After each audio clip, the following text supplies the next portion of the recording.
In fact, next week's sermon is on one of the healing stories. We're going to have special time of prayer for healing for anyone who wants it. But of course, anyone who wants that any week is welcome to come and pray with any one of us for healing. So what I was saying was that when you read Mark's Gospel, it's quite short and action-packed. But when you read the first few chapters of John's Gospel, what we see is Jesus taking time to have in-depth conversations with individuals. It's amazing. I mean, imagine God coming to earth as a person and sitting down over a well in the desert and just chatting to one individual about the meaning of life. And these are the kind of conversations that we're invited to take part in. That's what we're going to be doing for the next 20 minutes or half an hour, taking part in one of these conversations. And I want to say controversially that this one with the Samaritan lady in the well, is even more amazing than the last one we looked at, which was Nicodemus, which is more famous, because that's one where Jesus said you have to be born again. Yeah? But this one is even more amazing because, well, we'll find out as we go through it. Hopefully you'll agree with me at the end of it. Before we look at what was said in this conversation, just think about the fact that the conversation happened at all. So it was very unusual for a man to be talking to a woman alone in that society. And this is not just a woman, she's a Samaritan woman. The Jews didn't associate with Samaritans, they were enemies. And even within her community, she's an outcast. Most commentators think if she's at a well on her own in the middle of the day, in the heat of the day, she's been ostracized by the villagers. And as we read through the conversation, we can see the reason why that is. But despite the fact that she's a woman, she's a Samaritan, and she's an outcast, Jesus doesn't see her as any of those things. He sees her as a fellow human being and sits down and chats to her. She doesn't understand it. She says, Samaritan woman said to him, "You're a Jew and I'm a Samaritan woman. How can you ask me for a drink?" For Jews do not associate with Samaritans. She couldn't understand it.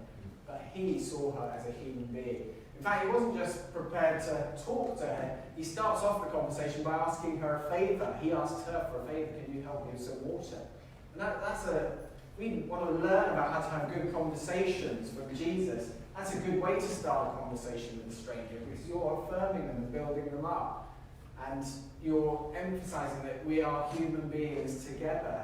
You're giving them confidence. Maybe confidence to ask you for a favour in the future. So it's a good way to start a conversation. And she just forgot these social barriers and got involved in a conversation with Jesus. When the disciples came back, they were surprised to see him talking with a woman, but they didn't say anything.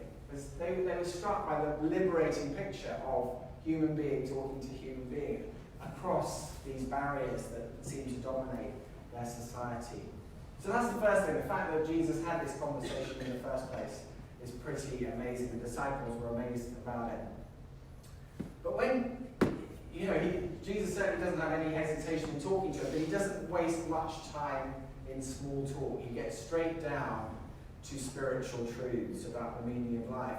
They're at a well, and he uses that. He says, if you knew the gift of God and who it is that asks you for a drink, you would have asked him and he would have given you living water.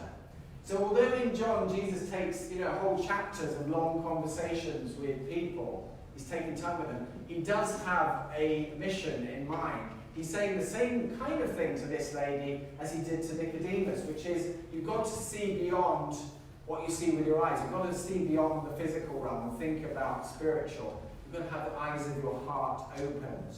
And she doesn't get it. And Nicodemus didn't really get it. And the disciples didn't get it.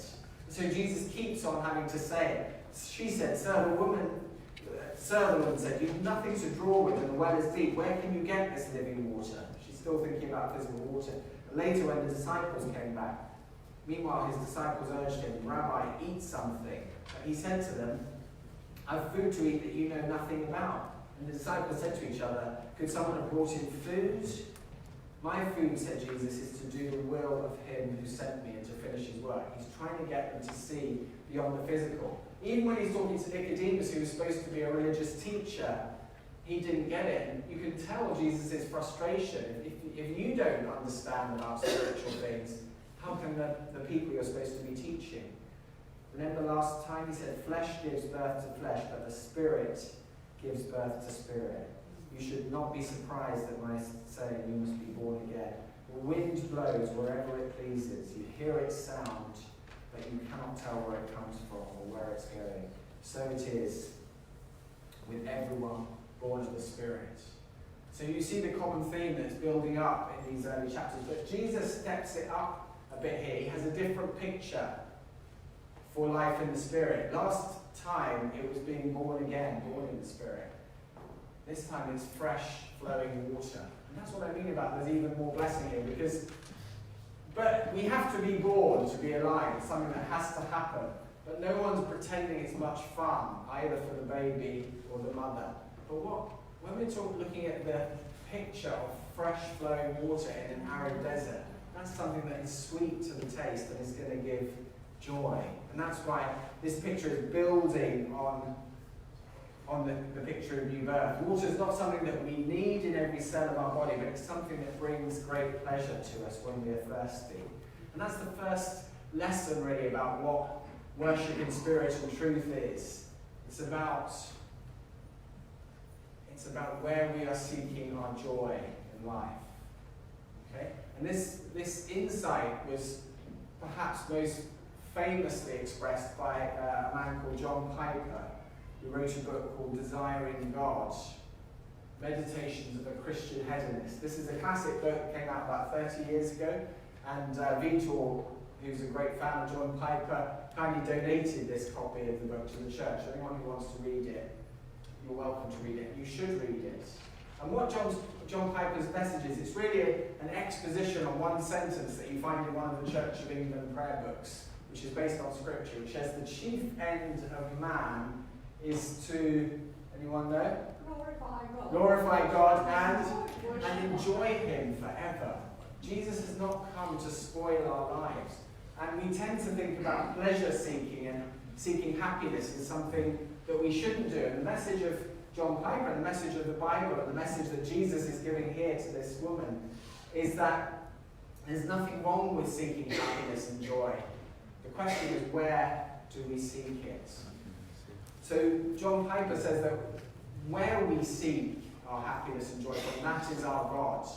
And he talks about being a Christian hedonist. Christian hedonists want to make God their God because that's where they want to look for their joy. So Jesus hasn't come to make us unhappy, quite the opposite.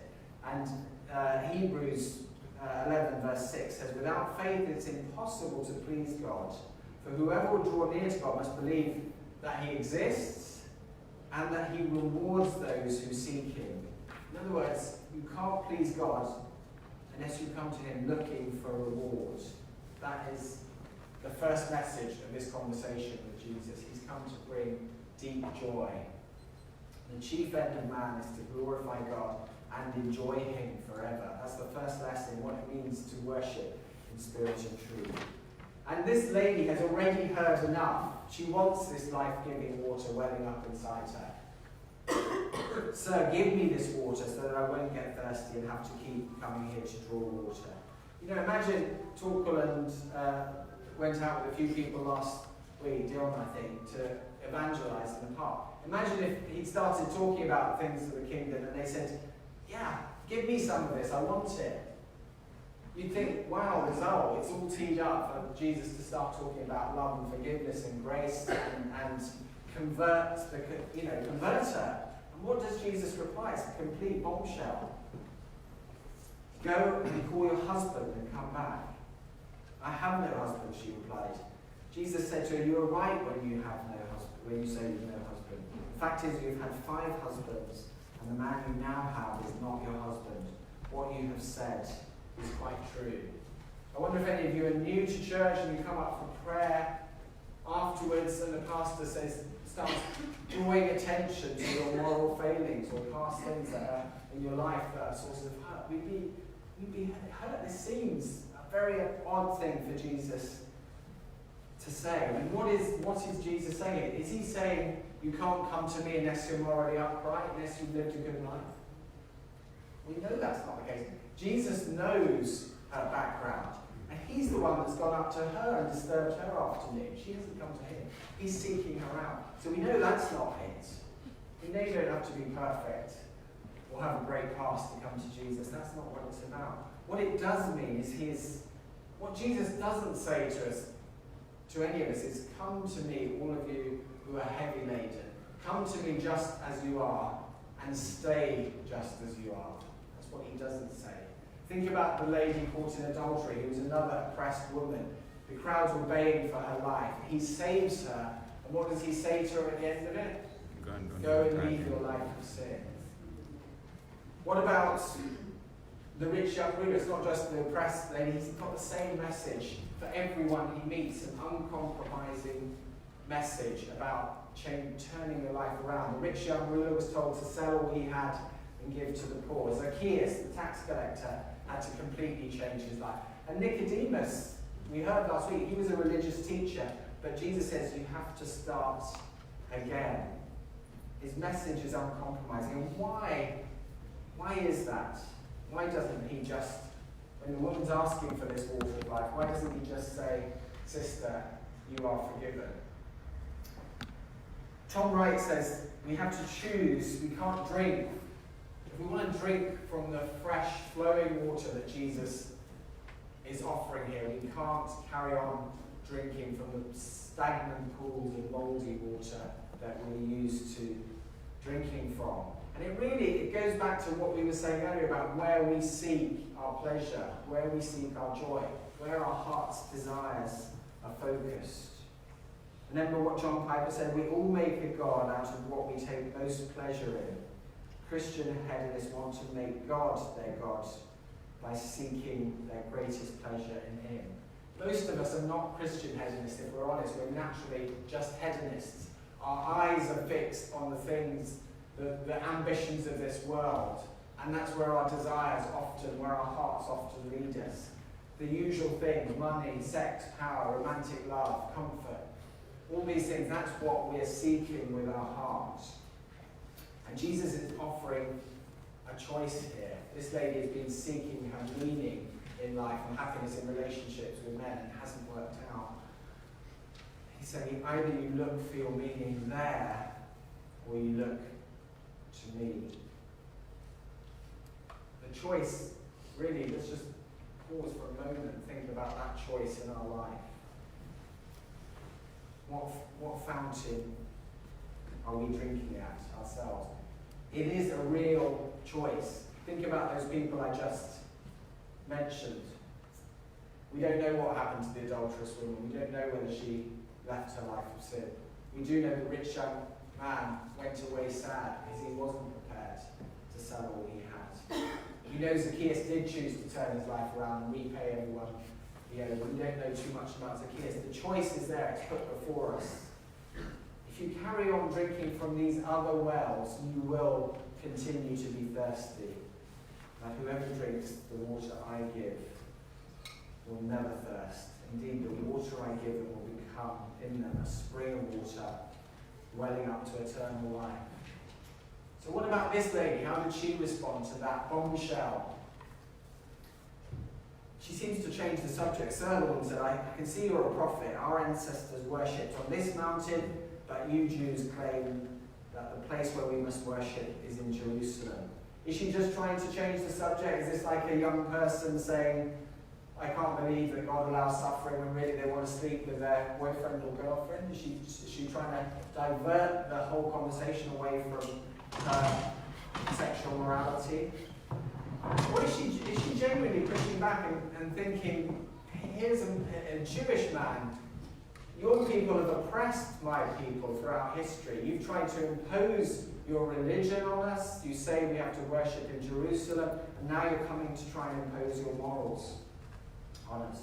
And I've been hearing a lot in the news and different fora recently about critical theory, which is a new way of thinking that's really affecting our universities. And I can see it in my conversations with young people, how it's beginning to influence their thinking. And I think it's influencing our thinking in the church as well. I think we need to just consider it for a moment. And it's critical theory or wokeness. Hands up who's heard of being woke? Yeah. So wokeness in its extreme form would say that Jesus has nothing valid to say to this lady. Because she's a lady, she's a woman, she's from an oppressed minority, she's probably been abused by men, and therefore he hasn't lived what she's lived. Anything he says is coming from his position of power, and is therefore invalid. But Jesus clearly hasn't got that memo, that wokeness memo, because he says to her straight out, no, you've had 5 husbands, now you're living in sin. And by the way, since our salvation comes from our side, from the Jews, not yours, you're worshipping in ignorance. It changes it all at that point that he asks her for something. Because he's giving her power. Okay, well, we'll come back to that, because why does she respond so positively in that case? And you may be onto something there. But nevertheless, he is uncompromising in his message about where salvation comes from. It comes from the Jews, so at the moment you go to Jerusalem, not where your ancestors told you, but actually, time is coming where it's not just my people, but it's me that you need. It's me. It's a very un-PC way of approaching it. And I just want to share a couple of conversations I've had with young people from my family recently that show how this is affecting our young people, this way of thinking, how we need to carefully respond to it. So Susie, my oldest, is doing a degree in international development. So she's supposed to be training to go and help in some way countries which are less well developed than the UK and think about the best way of doing that. And she, obviously she was brought up in Africa. One of her best friends is an Tanzanian girl who's the daughter of a middle-class Tanzanian medical family. And they were meeting in London, and she came back to me and said, we were kind of sympathising with each other. There's nowhere we can go in the world. There's nothing we can contribute because we're from such a privileged middle-class background. And it's good for her to be challenged. We were challenged when we went to Tanzania about the assumptions that we made from our background. But if it's carried to extremes, it means that she's disempowered from doing anything because she hasn't lived that experience. And another example with one of my nieces who's going for it, is involved with church at university and the Christian Union. Can you just put up that picture for me? And I was driving along in the car with her, and she asked me about this man. Can we put it up on the big one? No. Okay, there he is on the small screen. Anyone know who this man is? John Allen Chow, his name is. Does that ring any bells? Okay, so he's a controversial man. He's a 26-year-old missionary, self-styled missionary that canoed to a remote island in the Indian Ocean and was murdered, was killed with bows and arrows presumably by tribes people that are completely cut off from the rest of the world's population. They want to stay that way. And this happened only last year. It's reminiscent. How many of you have heard of Jim Elliot? A few more of you have heard of Jim Elliot. He was 50 years ago, a group of American missionaries went to a Central American tribe with the same idea, and they were murdered. And they were widely celebrated to this day as Christian martyrs who died for the sake of the gospel. This man is much more controversial, and Molly, who's my niece, and who's, as I say, a committed Christian, said, do you think he was right to do that? Because it seems like he was imposing his cultural worldview on this tribe. And they may not have wanted it. And you can imagine the social media conversation that went on from the non-Christian world that was condemning his actions. And I haven't looked into his individual case, but what it struck me is the different way that we as a church think about this that happened last year with what happened 50 years ago. Now we're in more doubt about whether we should be imposing our worldviews on other people's traditions within the church as well as without it. And I think there is a lesson from this passage that Jesus, although he announces he's come to set the oppressed free, he's on the side of the oppressed, he has no hesitation in saying to this lady, This is how he's releasing her, that salvation comes from the Jews. And that for us, that means from the Bible. And in particular, through Jesus himself. And some of us need to reclaim the confidence of that gospel message in a world that's increasingly suspicious of anyone that wants to impose their ideas on other people's cultures. So, as Rachel said, why doesn't this woman run a mile when Jesus seems to slap her down like that? It seems that he's been rude to her. He's insulted her morals and her cultural background. Why doesn't she run a mile? Well, you tell me she did run a mile. She did run a mile, but not to run away from Jesus, but because she was so excited by what she'd heard and seen. She wanted the very community that had perhaps shunned her to come and hear him for themselves. So why, when it seems that he was harsh with her, why is she so excited? And really, maybe you're thinking, what is this living water that Jesus is promising? Maybe that's what you're thinking, what does it actually mean? Well, the picture that we see here of this woman running to get her village to come, I think is a great picture of life in the Spirit and living water. Because what she's begun to experience is a one-on-one relationship with God through Jesus. And she's found that he's not judgmental. When what's her testimony? Come see a man who told me everything I ever did. What she sees in him is that he knows her intimately, but he's not listing a lot of sins that have to be punished. Otherwise she wouldn't be excited and running back to the village. He's someone that knows that she has been struggling to find happiness and meaning, and knows how to release her from that and point her in the right direction.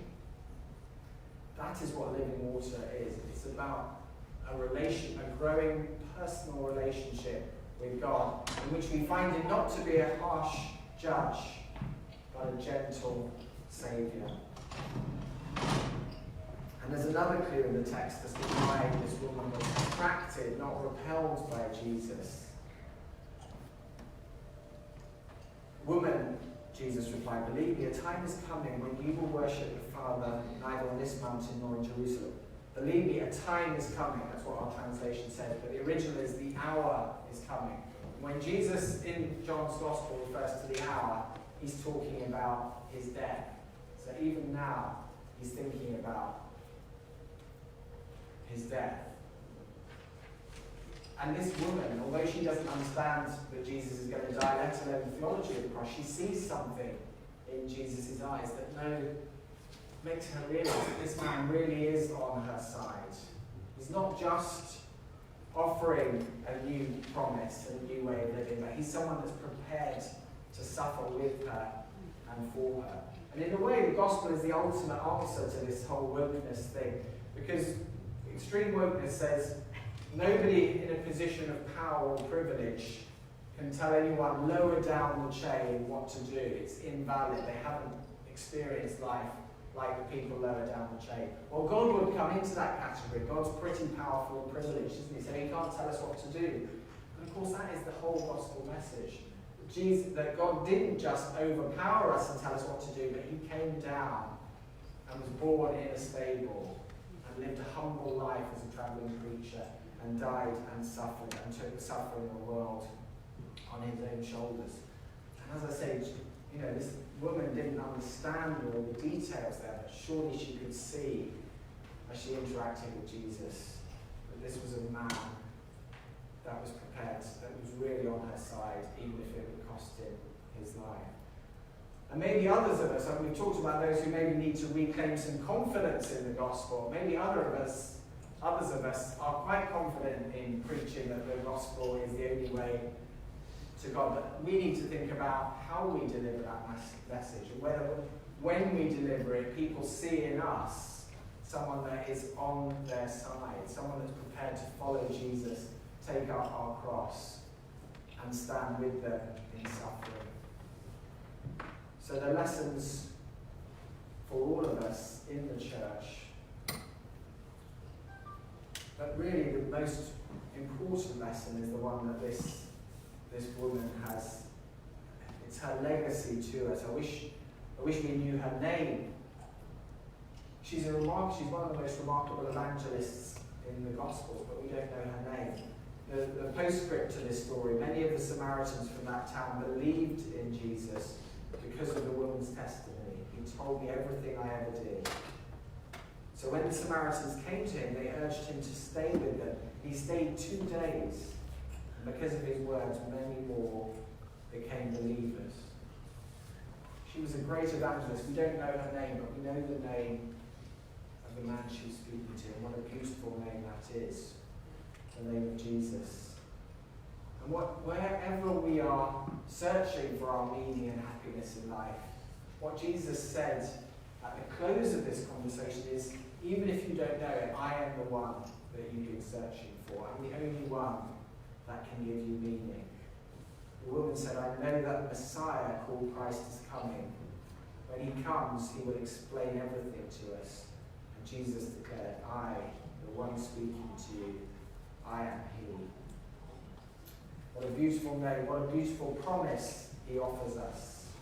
Everyone who drinks this other water will be thirsty again, but whoever drinks the water I give them will never thirst. Indeed, the water I give them will become in them a spring of water welling up to eternal life. Let's pray together.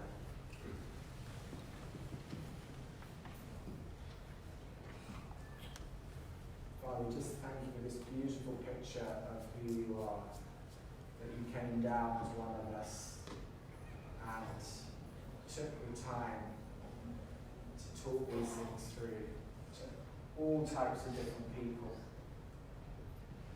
But always you present that choice of where we seek our joy and meaning in life.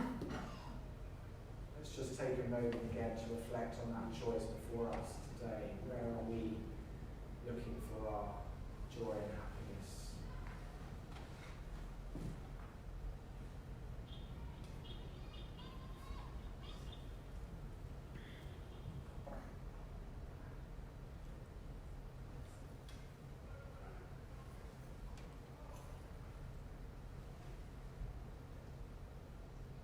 Father, we thank you for the liberating truth that you want to bring joy and happiness to our lives, if we will only seek it in you, and not just for now, but welling up into eternal life.